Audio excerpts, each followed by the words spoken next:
प्यारे छात्रों, आप सभी का स्वागत है हमारे YouTube चैनल हिंदी प्रभात में। मैं राजकुमार यादव आप सभी का स्वागत करता हूं। आज हम लोग पढ़ेंगे यूपी बोर्ड क्लास 9th के सिलेबस में शामिल कबीरदास और उनकी साखियां। सबसे पहले हम कबीर के जीवन परिचय को जानेंगे, क्योंकि यहाँ से भी परीक्षा में प्रश्न आते हैं। कबीर शब्द जो है यह फारसी का शब्द है। कबीर शब्द फारसी का शब्द है। यह शब्द फारसी का है और इसका मतलब होता है कि इसका अर्थ होता है महान। अब हम इनके जीवन के बारे में जानें। इनका एक नाम और भी बताया जाता है। अल्लाह का 37वां नाम अल कबीर के नाम से भी इन्हें पुकारा गया, कुछ लोगों ने पुकारा। इनके गुरु जो थे, गुरु का नाम जो है रामानंद था। गुरु का नाम रामानंद था, जिनको कि उत्तर भारत में भक्ति आंदोलन को बढ़ाने का श्रेय दिया जाता है। खुद कबीर ने भी कहा है कि भक्ति द्राविड़ी उपजी लाए रामानंद, कबीरदास ने प्रकट किया सप्तदीप नौखंड। अब इनके जन्म की यदि बात की जाए तो कबीरदास का जन्म जो है वह ऐसा माना जाता है कि ये समाज सुधारक भी थे और कवि भी थे। इनका जन्म जो है कुछ लोग काशी में मानते हैं और कुछ लोग मगहर में मानते हैं और कुछ आजमगढ़ में भी मानते हैं। तो इनका जन्म जो है संवत विक्रमी संवत में देखा जाए तो 1455 ईस्वी में, और ईस्वी सन में देखा जाए तो 1398, क्योंकि ईस्वी सन जो होता है वो विक्रमी सन से 57 वर्ष कम होता है। तो इस तरह से हम देखें तो इनका जन्म 1398 ईस्वी अर्थात विक्रमी संवत 1455 में हुआ। कबीर पंथ में इनका आविर्भाव काल भी 1455 ईस्वी में ही माना जाता है। इसमें कहा जाता है कि जेठ शुक्ल पक्ष पूर्णिमा सोमवार के दिन इनका जन्म माना जाता है। जेठ शुक्ल पक्ष पूर्णिमा सोमवार के दिन माना जाता है। इनके जन्म स्थान के संबंध में जो मैंने बताया कि 3 मत प्रचलित हैं, मगहर, काशी और आजमगढ़। और जो सर्वमान्य मत है वो ये है कि इनका जन्म काशी में हुआ था। इनका जन्म का जो सर्वमान्य है वो सर्वमान्य जन्म स्थान काशी माना गया है। काशी में सर्वमान्य जन्म स्थान है। अब बात करें हम इनके जन्म के संबंध में, एक दोहा प्रचलित है जो कबीर चरित्रबोध में मिलता है। संवत 1455 साल गए, संवत 1455 साल गए, चंद्रवार इक ठाठ ठये, यानी चंद्रवार मतलब शुक्ल पक्ष, जेठ सुदी ज्येष्ठ में, शुक्ल पक्ष में जेठ और शुक्ल पक्ष में बरसायत को पूर्णमासी प्रगट भय, पूर्णिमा के दिन इनका जन्म हुआ। इनका जन्म माना जाता है कि एक विधवा ब्राह्मणी के पेट से हुआ। उसे ये वह ब्राह्मणी जो थी वह रामानंद के आशीर्वाद से उसे पुत्र मिला हुआ था। वह लोकलाज के डर से काशी के समीप लहरतारा तालाब के पास इन्हें फेंक करके चली गई, जहाँ से नीरू और नीमा नाम के 2 जुलाहे दंपति ने उन्हें उठाया और उठा करके इनका पालन पोषण किया। अब पालन पोषण करने के बाद देखा जाए तो उनका नाम कबीर रखा गया। इस प्रकार कबीर बचपन से हिंदू और मुस्लिम दोनों धर्मों के संस्कार में पढ़े। इनका विवाह लोई नामक स्त्री से हुआ, अर्थात उनकी पत्नी का नाम लोई था, जिससे 2 संतान हुई। एक का नाम था, जो पुत्र था उसका नाम था कमाल और पुत्री का नाम था कमाली। कमाली तो राम भक्ति शाखा में दीक्षित हुई, लेकिन पुत्री जो है वो कृष्ण भक्ति शाखा में दीक्षित हुई, परंतु बेटा जो था वह भक्ति साधना से विरत हो गया। कबीर के शिष्यों द्वारा उनके पुत्र कमाल के बारे में कहा गया है कि बूढ़ा वंश कबीर का जन्मा पुत्र कमाल। बूढ़ा वंश कबीर का जन्मा पुत्र कमाल। कबीर के गुरु रामानंद जी थे, जिनसे उन्होंने गुरु मंत्र प्राप्त किया। जीवन के अंतिम दिनों में बताया जाता है कि वे मगहर चले गए। कहाँ चले गए? मगहर। और काशी में मरने से व्यक्ति को स्वर्ग प्राप्त होता है तथा मगहर में मरने से नरक। वे समाज में प्रचलित इस रूढ़ि को, इस अंधविश्वास को दूर करना चाहते थे, जिसके लिए कबीर अंतिम समय में मगहर चले गए। कबीर की मृत्यु के संबंध में अनेक मत हैं, लेकिन कबीर परचयी में लिखा हुआ है कि ये 20 वर्ष में ये चेतन हुए और 100 वर्ष तक भक्ति करने के बाद मुक्ति पाई। अर्थात कबीर का कुल जीवन काल 120 वर्षों का था। संवत 1455 से 1575 तक, अर्थात 120 वर्ष ही होते हैं। कबीर के अनुसार, पंथ के अनुसार, इनका मृत्यु काल संवत 1575, अर्थात इनके मृत्यु के बारे में बताया जाए तो निधन जो है, यदि ईस्वी सन में देखा जाए तो 1518 ईस्वी में हुआ था। इस बात को लेकर के उनका शव कैसे दफनाया जाए, इसको लेकर के हिंदू और मुसलमानों में विवाद हुआ। इनका दाह संस्कार हिंदू करना चाहते थे और मुसलमान दफनाना चाहते थे। एक किंवदंती है जो प्रचलित है, किंवदंती प्रचलित है। कहा जाता है कि जब इनके शव पर से कफन उठाया गया तो देखने को मिला कि उसमें उस स्थान पर पुष्प राशि थी, मतलब अत्यधिक पुष्प थे, जिसे दोनों धर्मों के लोगों ने आधा आधा बांट लिया और अपने अपने संप्रदायों के अनुसार उसका अंतिम संस्कार किया। तो इस तरह से इनका जीवन परिचय था। अब हम देखते हैं कि इनकी काव्य प्रतिभा इनके गुरु रामानंद जी की कृपा से प्राप्त हुई। यह निर्विवाद रूप से सत्य है कि इन्होंने स्वयं अपनी रचनाओं को लिपिबद्ध नहीं किया। इस संबंध में एक कहावत प्रचलित है कि मसी कागज छूयो नहीं, कलम गही नहीं हाथ। अर्थात कबीरदास पढ़ना लिखना नहीं जानते थे। उन्होंने खुद जो कुछ भी कहा उसको पंक्तिबद्ध नहीं किया। यह जो कुछ भी गाते थे वो अपनी भावना की प्रबल अनुभूति से उत्कृष्ट रहस्यवादी, समाज सुधारक, पाखंड के आलोचक, मानवता की भावना से भरे हुए भक्ति काल के कवि थे। इनकी रचनाओं में मंदिर, तीर्थाटन, माला, नमाज, पूजा पाठ आदि धर्म के जो बाहरी दिखावे के व्यवहार हैं, इन कर्मकांडों की उन्होंने कठोर निंदा की और उसकी जगह पर सत्य, प्रेम, सात्विकता, पवित्रता, सत्संग, इंद्रिय निग्रह मतलब इंद्रियों पर नियंत्रण, सदाचार, गुरु की महिमा और ईश्वर भक्ति का उन्होंने मार्ग अनुसरण करने के लिए लोगों को प्रेरित किया। अब हम देखें तो इनकी रचनाएं क्या हैं। इनकी 3 नामों से मिलती हैं। एक है साखी, दूसरी है सबद और तीसरी है रमैनी।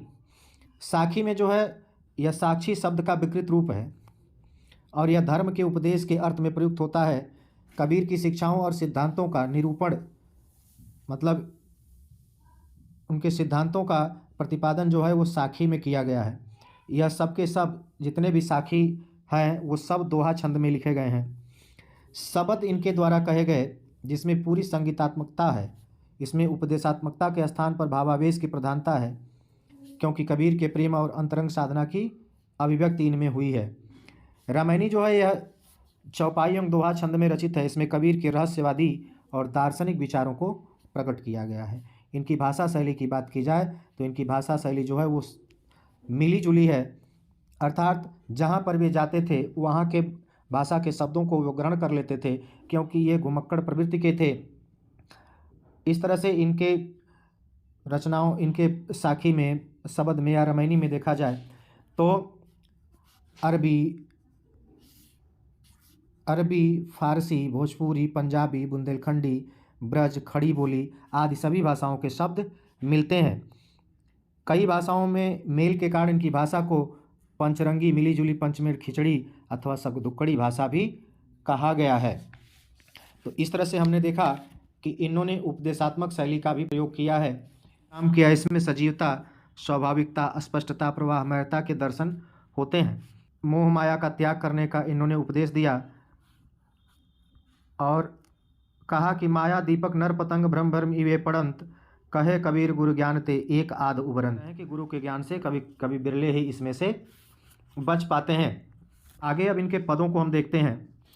पहली साखी में कह रहे हैं, सद्गुरु हम सो रीझ करी, एक कहया प्रसंग,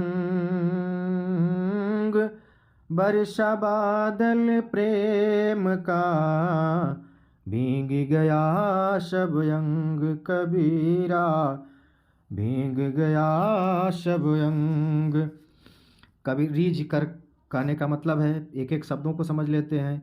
रीझ करी का मतलब है प्रसन्न होकर, रीझ कर मतलब प्रसन्न होकर, प्रसन्न होकर।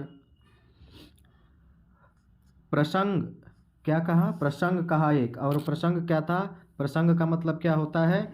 ज्ञान की बात या उपदेश। क्या कहा? एक उपदेश दिया,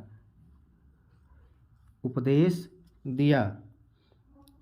इस तरह से इस पद में कबीरदास जी कह रहे हैं इस पद में कि सद्गुरु मेरी सेवा भावना से प्रसन्न होकर मुझे ज्ञान की एक बात समझाई।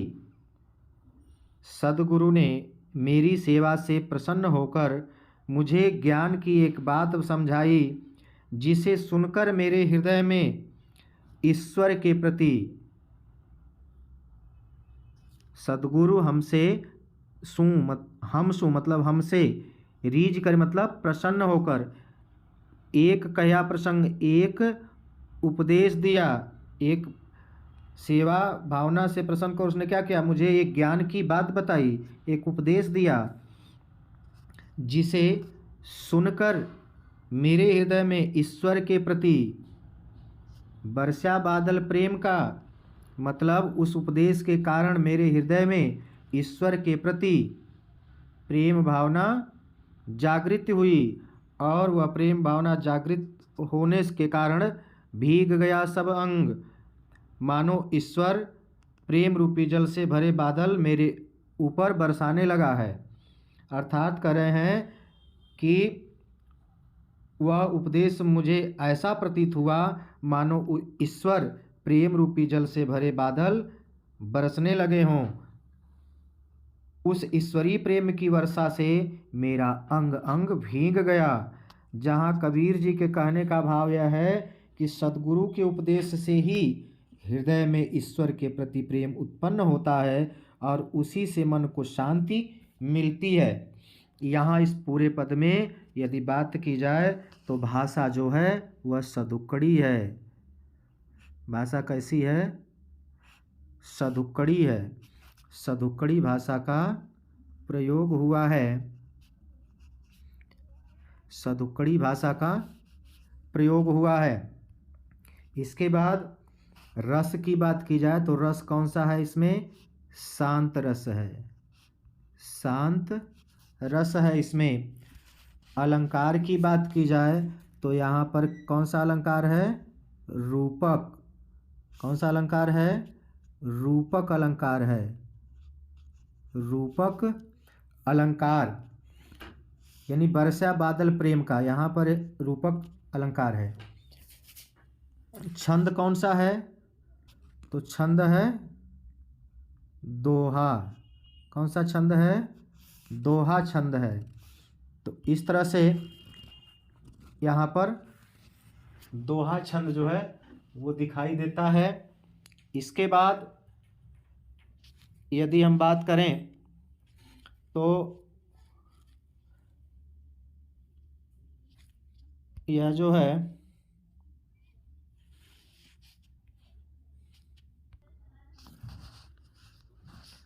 अगली साखी को देख रहे हैं हम लोग। अगली साखी में कबीरदास जी कह रहे हैं कि राम नाम के पट तरे देबे को कछु नाही, क्या ले गुरु संतोषिए, हंस रही मन माहि कबीरा, हंस रही मन माहि। कबीरदास जी कह रहे हैं कि राम नाम के पटतरे, इसमें कबीरदास जी कहते हैं कि जिस गुरु ने हमें ज्ञान प्रदान किया उसके बदले मेरे पास देने को कुछ नहीं है। राम नाम के पटतरे, कबीरदास जी कहना है कि गुरु ने मुझे राम नाम दिया, गुरु ने मुझको राम नाम दिया। पटतरे मतलब बराबरी की, मैं मुझे राम नाम दिया, उसके समान बदले में संसार में देने को कुछ नहीं है। उसके बराबरी में मुझे उस गुरु को देने के लिए मेरे पास कुछ भी नहीं है। तो फिर मैं देबे को कछु ना है, मेरे पास उसे कुछ देने के लिए उसके बराबर नहीं है। तो मैं गुरु को क्या देकर संतुष्ट करूं? कुछ देने की इच्छा मन के भीतर ही रह जाती है। क्या ले गुरु संतोषिए, मैं गुरु को क्या देकर संतुष्ट करूंगा, यह अभिलाषा मेरे मन के भीतर ही रह जाती है। अर्थात संपूर्ण भाव यह है कि गुरु ने मतलब हौसला, उत्साह, उमंग। क्या ले का मतलब होता है किस वस्तु से, और पट तरह का मतलब यहाँ है बराबरी या समानता या उसके समान। तो कबीरदास जी कह रहे हैं कि गुरु ने मुझे राम नाम दिया, उसके समान बदले में संसार में देने को कुछ नहीं है। जिसको मैं गुरु को दे करके संतुष्ट करूं, अर्थात अब मैं गुरु को क्या देकर संतुष्ट करूं? कुछ देने की अभिलाषा, इच्छा जो है, हौस, वह मेरे मन के भीतर ही रह जाती है। भाव यह है कि गुरु ने मुझे राम नाम का ऐसा ज्ञान दिया कि मैं उन्हें उसके अनुरूप कोई दक्षिणा देने में असमर्थ हूँ। इसमें यदि भाषा की भी बात की जाए तो यहाँ पर भी भाषा सदुक्कड़ी है, शैली जो है वह मुक्तक है, रस जो है इसमें भी शांत है, छंद जो है दोहा है, और अलंकार इसमें जो है जैसे मनमाही, और मनमाही में यहाँ पर, और फिर राम नाम में यहाँ पर अनुप्रास अलंकार है। अगली साखी को देखें तो कह रहे हैं कि ज्ञान प्रकाश्या गुरु मिलया, सो जिन बिसरी जाई, जब गोविंद कृपा करी, तब तब गुरु मिलया आए कबीरा, तब गुरु मिलया आए। कह रहे हैं कि ज्ञान प्रकाशा गुरु मिलया। ज्ञान, कबीर जी कह रहे हैं कि गुरु के मिलने से ही ज्ञान की प्राप्त होती है, और गुरु भगवान की कृपा से ही मिलते हैं। तो यहाँ पर जीनी का मतलब है, जीनी का मतलब है नहीं, जीनी का मतलब है नहीं, और कृपा का मतलब है, कृपा का मतलब है अनुकंपा, कृपा का मतलब अनुकंपा, और बिसरी का मतलब है विस्मृत। कबीर का कहना है, इसमें कबीरदास जी कह रहे हैं कि ईश्वर की महान कृपा से गुरु की प्राप्त हुई है। इस सच्चे गुरु ने तुम्हारे भीतर ज्ञान का प्रकाश दिया है। अर्थात हे जीवात्मा, कहीं ऐसा न हो कि तुम उसे भूल जाओ, सो जिनी बिसरी जाए, ऐसा न हो कि तुम उसे भूल जाओ, क्योंकि ईश्वर की असीम कृपा से, जब गोविंद कृपा करी, जब ईश्वर आप पर कृपा करते हैं तभी आपको सच्चा गुरु आकर के मिलता है, और उसी की कृपा से तुम्हें ज्ञान मिलता है। इसमें रस जो है शांत है, छंद दोहा है, अलंकार यहाँ पर भी अनुप्रास ही है। तो इस तरह से ये 3 शाखियाँ हो गई। अगली देखते हैं, माया दीपक नर पतंग। कह रहे हैं कि माया दीपक नर पतंग, भ्रमि भ्रमि वही पड़ंत, कह कबीर गुरु ज्ञान ते, एक याद उबरंत, कबीरा एक याद उबरंत। कह रहे हैं कि पतंग यानी पतंगा, एक आध मतलब कोई कोई, इवई इवई मतलब इसमें, इवई मतलब इसमें, इसमें कहें कबीर गुरु ज्ञान ते, ज्ञान ते मतलब से, ज्ञान से, ज्ञान से एक आध उबरंत मतलब मुक्त हो जाते हैं। गुरु के ज्ञान से कोई एक आध ही जो है, उबरंत मतलब मुक्त हो जाते हैं, मुक्त हो पाते हैं, नहीं तो बाकी उसी में लिपटे रहते हैं, उसी माया में। कह रहे हैं इस पद में कवि ने जीव और प्रसंग की बात करें इसमें, तो कह रहे हैं कि इस पद में कवि ने जीव और माया को क्रमशः पतिंगा और दीपक का रूप मानते हुए माया की प्रबलता और गुरु के उपदेश की महत्ता को बताया है। यहाँ पर माया को दीपक कहा गया है, माया को दीपक कहा गया है, और नर को यानी जीव को क्या कहा गया है, जीव को पतंगा कहा गया है। पतंगा यानी जो छोटे छोटे कीट पतंगे होते हैं, वह पतंगा कहा गया है इसको। तो कह रहे हैं कि माया दीपक नर पतंग, यह संसार माया के दीपक के समान है और मनुष्य उसी पतंगे के समान है। जिस प्रकार पतंगा दीपक के सौंदर्य पर मुग्ध होकर अपने प्राणों को त्याग देता है, भ्रमि भ्रमि मतलब घूम घूम करके उसी दीपक पर आकर के गिरता है और अपने प्राणों को त्याग देता है, उसी तरह मनुष्य माया पर मुग्ध होकर भ्रम में पड़कर अपने को मिटा देता है। गुरु के उपदेश से शायद एक आध मतलब एक या फिर कोई थोड़ा बहुत इससे छुटकारा पा जाते हैं, नहीं तो बाकी लोग इसी में भ्रमित होकर के पड़े रहते हैं। इसकी भाषा जो है सदुक्कड़ी है, रस जो है शांत है, और छंद जो है दोहा है, अलंकार जो है अनुप्रास है। यहाँ पर पुनरुक्ति प्रकाश है, भ्रमि भ्रमि, पुनरुक्ति, पुनरुक्ति, सॉरी इधर लिख देते हैं, पुनरुक्ति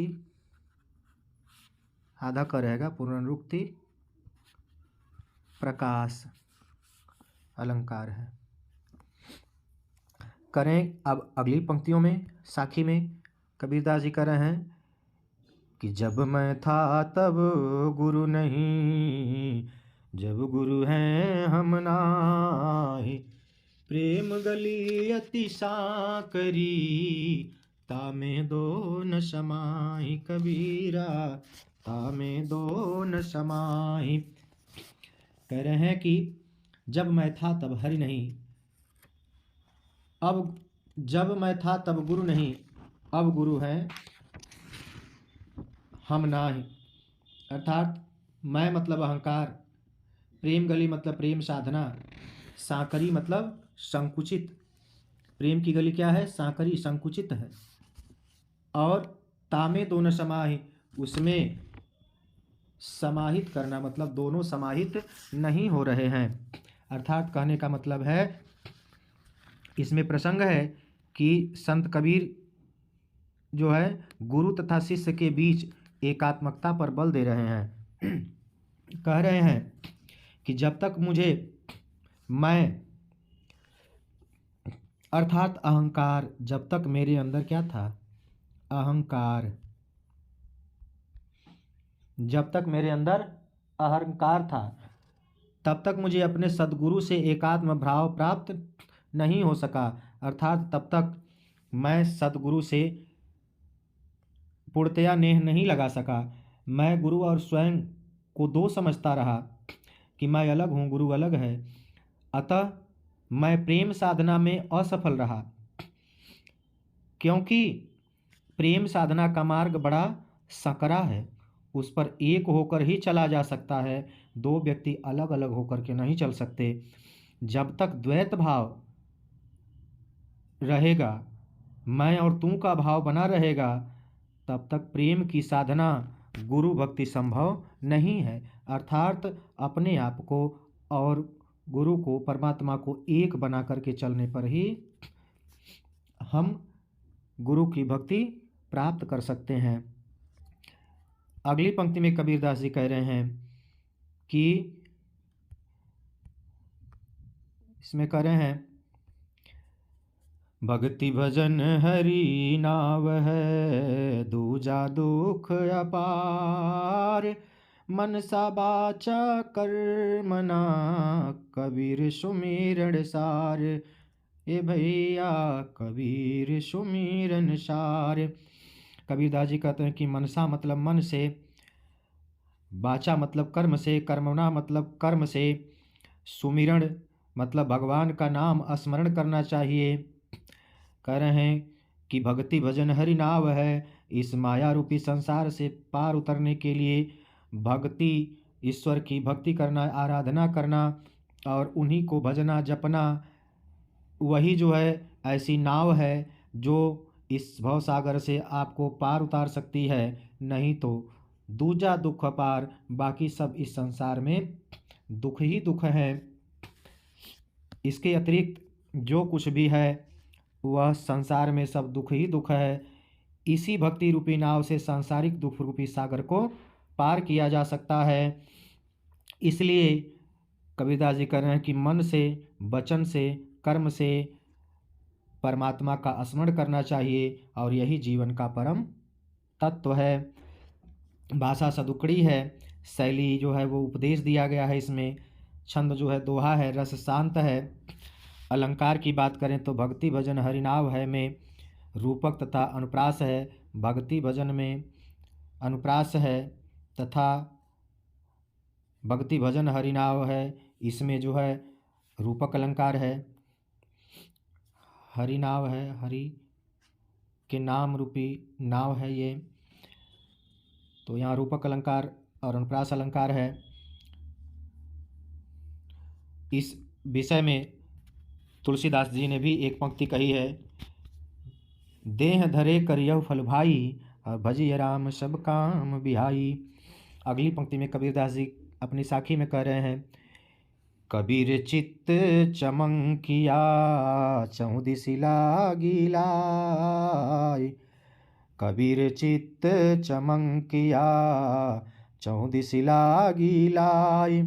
हरि सुमिरन हाथुं घड़ा, बेगे लेहु बुझाई। कबीरा बेगी लेहु बुझाई। अर्थात कबीरदास जी कह रहे हैं, चित्त चमंकिया, चित्त मतलब हृदय में ज्ञान की ज्योति जग गई है, और दिशि लागी लाई, चहुं दिशि मतलब चारों तरफ, लागी लाई मतलब अग्नि लगी हुई है, बेगे मतलब शीघ्रता से, बेगे का मतलब होगा शीघ्र, शीघ्र। तो इस तरह से अब इसका अर्थ देखते हैं। इसमें प्रसंग है, कबीरदास जी कह रहे हैं कि विषय रूपी अग्नि और ईश्वर के नाम स्मरण से इसको शांत किया जा सकता है। विषय रूपी अग्नि को ईश्वर के नाम रूपी स्मरण करने वाले जल से ही इसको बुझाया जा सकता है, शांत किया जा सकता है। कबीर का कथन है कि संसार में सब जगह विषय वासनाएं फैली हुई हैं, चारों तरफ इसी की आग लगी हुई है। मेरा मन भी उसी आग में जल रहा है, अर्थात झुलस रहा है। यूँ कहिए कि मेरे मन में भी विषय वासनाएं उमड़ रही हैं। अपने मन को समझाते हुए संत कबीरदास जी कह रहे हैं, हे मेरे मन, तेरे हाथ में ईश्वर स्मरण रूपी जल का घड़ा है, तू इस जल से शीघ्र ही वासनाओं की आग बुझा ले। तात्पर्य यह है कि ईश्वर के नाम स्मरण से ही इन विषय वासनाओं से छुटकारा मिल पा सकता है। अर्थात ईश्वर के नाम स्मरण से विषय वासना नष्ट हो जाती है। भाषा इसमें सदुकड़ी है, शैली जो है मुक्तक है, छंद जो है वो दोहा है। रस की बात करें तो शांत रस है। अलंकार कहाँ पर है? हरि सुमिरन हाथों घड़ा, हरि सुमिरन हाथों घड़ा। यहाँ पर इस पंक्ति में रूपक अलंकार है। अलंकार आप लोगों को अलग से हम पढ़ाएंगे, यहाँ पर बस सिर्फ जानते चलिए कि कहाँ कौन सा अलंकार है। अगली पंक्ति में कह रहे हैं कि अंखड़ियाँ झाई पड़ी, पंथ निहारी निहारी, जी बढ़िया छला पड़या, राम पुकारी पुकारी कबीरा, राम पुकारी पुकारी। कह रहे हैं कबीरदास जी, अंखड़ियाँ मतलब आँखों में, अंखड़ियाँ मतलब, अंखड़ियाँ का मतलब आँखों में, क्या है, आँखों में, आँखों में, झाई मतलब, झाई मतलब परछाई पड़ गई है, और निहार मतलब देखकर, जी बढ़िया मतलब जीभ में, जी बढ़िया मतलब जीभ में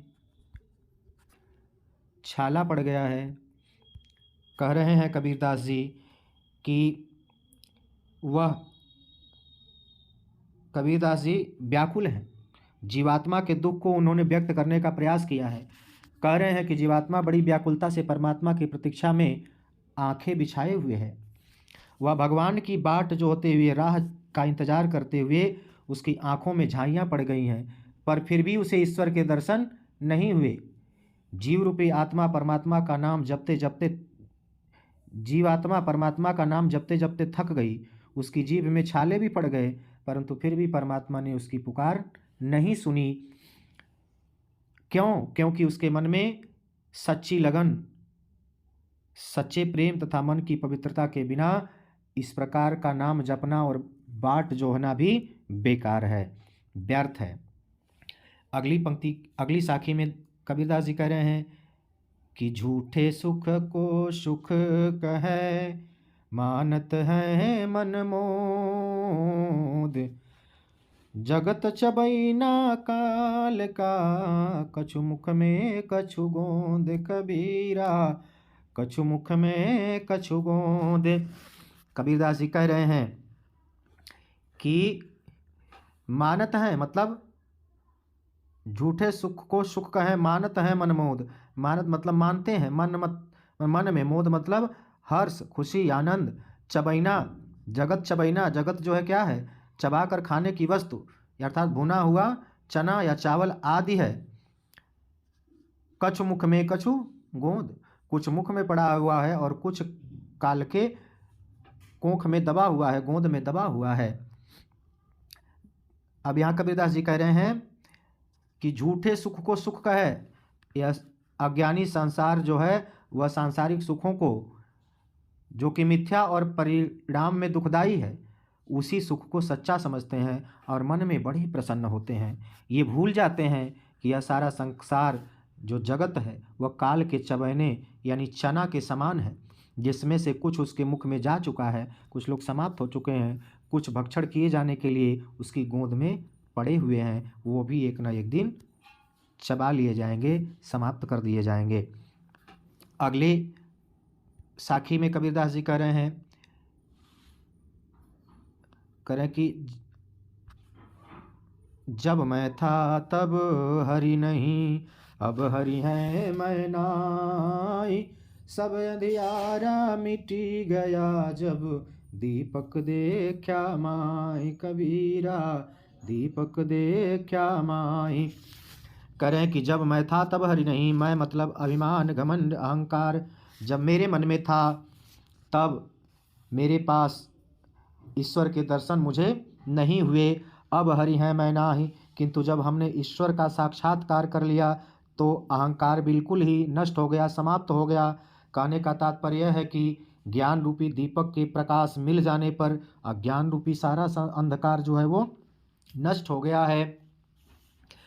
कबीर कहा गरबियो ऊंचे देख आवास, काली परियों भेलो टड़ा, ऊपर जाम घास कबीरा, ऊपर जाम घास। गर्भियो मतलब गर्व घमंड, गर्व। आवास मतलब निवास, भुआय मतलब भूमि, भुआय मतलब इसका है भूमि। अब जो है बात करते हैं इसके प्रसंग की। इस साखी में कबीर ने बताया है कि यह संसार जो है नश्वर है और अपने को उच्च स्थान पाकर गर्व नहीं करना चाहिए।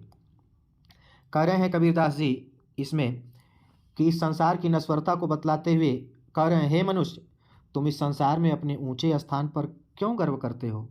जब तुम्हें कोई ऊंचा स्थान मिल जाता है तो घमंड क्यों करते हो?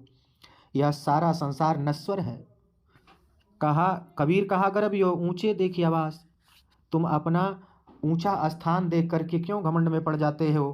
क्योंकि यह संसार नश्वर है। एक दिन यह सारा वैभव काल पर्यों भ्यों लौटड़ा। एक दिन यह सारा संसार वैभव नष्ट होकर धूल में मिल जाएगा और उस पर घास जम जाएगी। तुम्हें कल भूमि पर लेटना पड़ेगा, वह लौटड़ा भूमि पर लौटना पड़ेगा, अर्थात तुम भी काल कवलित हो जाओगे। लोग तुम्हें मिट्टी में दफना देंगे और उस पर घास जम जाएगी। अगली साखी में कबीरदास जी कह रहे हैं, इसमें जो है सदुकड़ी भाषा है, छंद दोहा है, अलंकार जो है उपमा अलंकार है और अनुप्रास है, रस जो है यहाँ पर शांत है। दिन कबीर कहा में यहाँ पर अनुप्रास अलंकार है। अब है अगली साखी में कबीर जी कह रहे हैं कि यहूँ ऐसा संसार है जैसा सैंबल फूल, दिन दस के व्यवहार को झूठई रंगन भूल, कबीरा झूठई रंगन भूल। कह रहे हैं कबीरदास जी कि यह संसार ऐसा है जैसा कि सेमल का फूल होता है। जैसे बता रहे हैं कि यह अल्पकालीन सांसारिक रंगीनियाँ हैं। संसार के जो सांसारिक रंगीनता है इसको कवि क्या कह रहा है? कबीरदास जी कह रहे हैं कि यह जो है वह सेमल के फूल के समान है।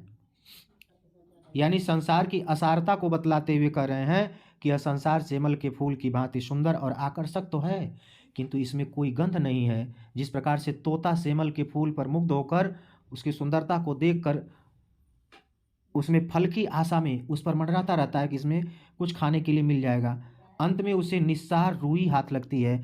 अंत में जब उसको वह चोंच से मारता है तो उसमें से रुई निकलती है, उसमें किसी प्रकार का कोई रस या फल नहीं मिलता है। ठीक उसी प्रकार यह जीव इस संसार की अल्पकालीन रंगीनियों में भूला है। उसे इस झूठे रंग में सच्चाई को नहीं भूलना चाहिए। इसमें भी दिन दस का व्यवहार कहने का मतलब है थोड़े समय का जीवन। अलंकार इसमें जो है उपमा है। झूठे रंग न भूल कहने का मतलब है संसार के कच्चे रंग अर्थात नश्वरता को न भूलो, यह समझते रहो कि यह जो है कच्चे रंग के समान है।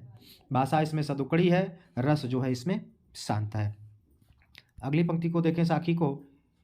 इहि अवसरि चेत्या नहीं पस जूं पाली दे, राम नाम जाड्या नहीं अंत पड़ी मुख से खे, कबीरा अंत पड़ी मुख खे। खे मतलब राख, खे का मतलब राख है। फिर कह रहे हैं अवसर मतलब अवसर, चेत्या मतलब चेता। इस प्रसंग की बात करें इसमें तो कबीरदास जी कह रहे हैं कि मनुष्य योनि पाकर भी यदि समय रहते ईश्वर स्मरण नहीं किया गया तो हमारा जीवन व्यर्थ है। कबीरदास जी कह रहे हैं कि हे जीव, तुम उस मनुष्य योनि में पैदा हुए हो जो बड़े ही सौभाग्य से प्राप्त होता है। इतना सुंदर अवसर पाकर भी तुम सजग नहीं होते हो और राम नाम का स्मरण नहीं करते हो, केवल पशु की भांति अपने शरीर का पालन पोषण कर रहे हो। यह समझ लो कि यदि समय रहते तुमने राम का स्मरण नहीं किया तो अंत में मिट्टी में मिलना होगा। भाषा इसमें सदुकड़ी है, रस शांत है, सब में छंद जो है दोहा है। पशु ज्यों पाली देह इसमें उपमा अलंकार है। राम नाम में अनुप्रास अलंकार है। अगली साखी को देखते हैं। अगली साखी में देखते हैं हम, ये दो अंतिम साखियां बची हुई हैं।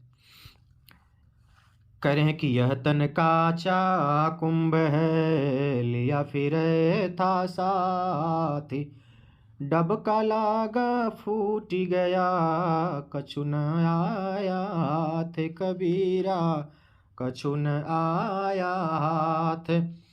कह रहे हैं कि यह तन काचा कुंभ है। तन मतलब शरीर, तन मतलब शरीर। यह तन जो है कैसा है? कच्चे कुंभ के समान है। लिया फिर था साथ, जिसे तुम साथ लेकर के घूम रहे थे सबको दिखाने के लिए, किंतु एक ही धक्का लगने से यह टूट कर चूर चूर हो जाएगा और कुछ भी हाथ नहीं लगेगा।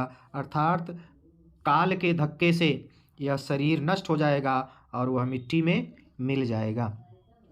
भाषा सदुकड़ी है, रस शांत है, छंद दोहा है, अलंकार इसमें यह तन कांचा कुंभ है, यहाँ पर रूपक अलंकार है और अनुप्रास अलंकार जो है वह कांचा कुंभ में अनुप्रास अलंकार है। यहाँ पर शरीर की नश्वरता का वर्णन किया गया है। अंतिम और 15वीं साखी में यहाँ पर कबीरदास जी कह रहे हैं, कबीर कहा गर्भियों दे देखी सुरंग, बिछड़िया मिली बो नहीं, ज्यों कांचली भुवंग कबीरा, ज्यों कांचली भुवंग। बिछड़िया मतलब बिछुड़ जाने पर, छूट जाने पर। कबीर कहा गर्भियों, कबीरदास जी कहते हैं कि तुम अपने शरीर की सुंदरता पर इतना क्यों घमंड करते हो? लंबा हो गए, सुंदर हो गए तो इस पर घमंड क्यों करते हो? तुम्हारा यह घमंड सर्वथा व्यर्थ है।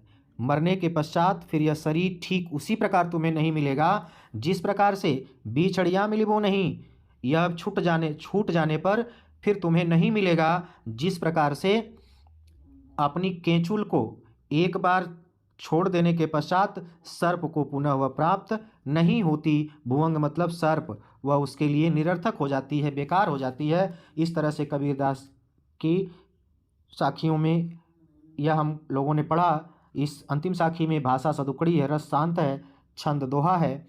कबीर कहा दे ही देख में अनुप्रास अलंकार है। बिछड़िया बिछड़िया मिलिबो नहीं, ज्यों का चली भुवंग, यहाँ पर उपमा अलंकार है। तो धन्यवाद दोस्तों वीडियो देखने के लिए।